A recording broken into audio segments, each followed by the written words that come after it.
Galaxy S4. It's a little bit bigger. It has a 5.2-inch screen. It's also 1080p, and it looks really great. The screen is bigger, but the phone itself is actually about the same size. But one thing that's really interesting is that the buttons, both the power and the volume buttons, are on the back. You can also long press the volume down button to launch straight into the camera, or press up to go straight into the quick memo. The quick memo is one of a huge list of software features on this. LG basically took the same approach as Samsung and just crammed all the software it could possibly think of into this phone. So quick memo lets you take a screenshot or just doodle notes. It's a really handy way to just quickly get a note down on the phone. It's also one of a bunch of apps that LG has that will actually pop over whatever you're doing. So you can take a memo or see your calendar or use a calculator over top of another app. And you can use a bunch of them. You can handle the transparency.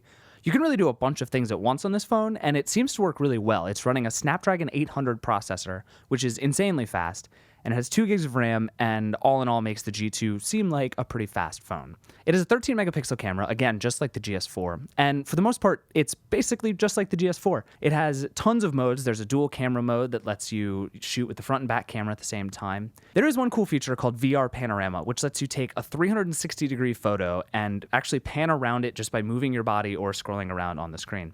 It's a little like Google Street View, and it's actually pretty fun. It's kind of hard to get the photo right, but it's cool. There are a bunch of little tweaks to the operating system. One is called Slide to Access, and basically what it lets you do is store apps off to the left side of your screen using 3 fingers. Just swipe an app over, and it just lives there in its sort of own separate multitasking menu. One of the coolest tweaks to the operating system is how the G2 handles guest mode. Instead of having a bunch of different, totally distinct profiles, you just unlock the phone with a different pattern for yourself or for a guest.